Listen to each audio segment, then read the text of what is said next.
எல்லாருக்கும் வணக்கம். Cheese kitchen click பண்ணதுக்கு ரொம்ப நன்றி. இன்றைக்கி சீஸ் கிச்சன் சேனலில் கல்யாண வீட்டு வத்த குழம்பு எப்படி செய்கிறதுன்னு தான் பார்க்க போகிறோம்.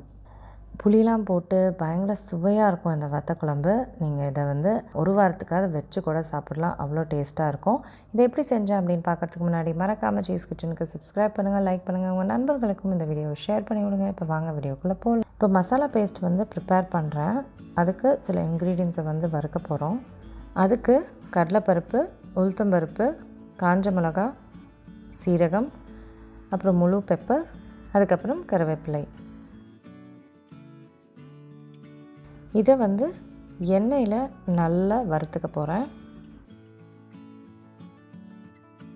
வறுத்தது மிக்சியில் ஆட் பண்ணிவிட்டேன். இப்போ மீதி எண்ணெயில் தக்காளியை வதக்குறேன்.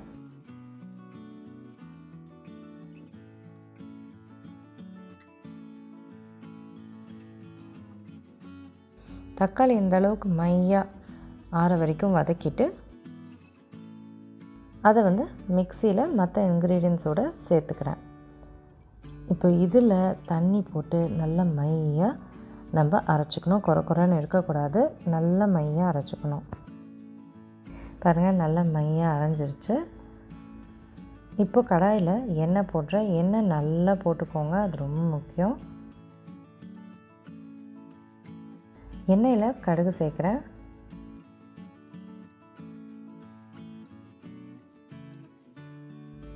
கடுகு நல்லா பொரியணும். பொரிஞ்சப்பறம் தான் அடுத்த இன்க்ரீடியண்ட் கடலைப்பருப்பு சேர்க்குறேன்.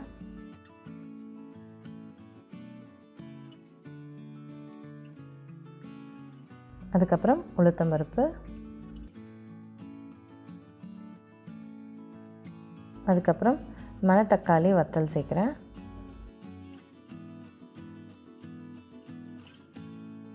அதுக்கப்புறம் காஞ்ச மிளகா,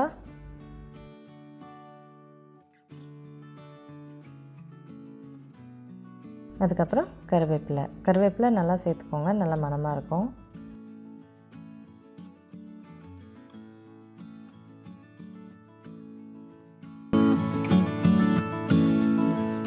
பெருங்காயம் சேர்க்குறேன். பெருங்காயம் கொஞ்சம் நல்லாவே சேர்த்துக்கோங்க, நல்ல மணமாக இருக்கும்.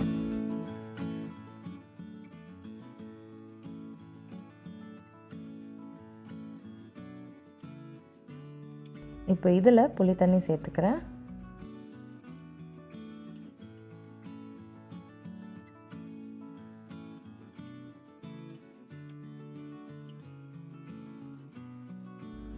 எல்லாத்தையும் மிக்ஸ் பண்ணிவிட்டு இதில் அரைச்ச அந்த மசாலா பேஸ்ட் சேர்த்துக்கிறேன். அப்புறம் மிக்சியில் தண்ணி போட்டு ஃபுல்லுத்தையும் நல்லா வழித்து எடுத்துக்கிறேன்.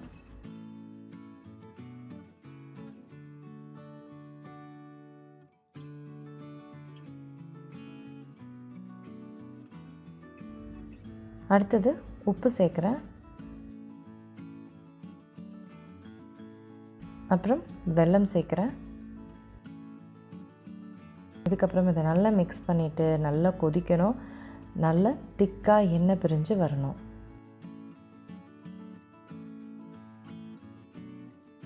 சூப்பராக கொதிச்சிருக்கு, நல்லா திக்கும் ஆயிருக்கு, எண்ணெய்லாம் நல்லா பிரிஞ்சு வந்திருக்கு பாருங்கள். ஸோ இந்த அளவுக்கு திக்காக இது இருக்கணும்.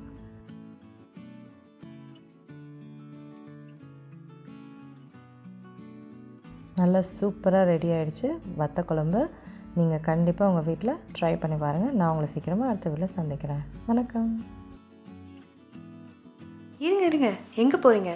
இந்த 2 வீடியோஸும் கண்டிப்பாக உங்களுக்கு பிடிக்கும். கிளிக் பண்ணி பாருங்கள்.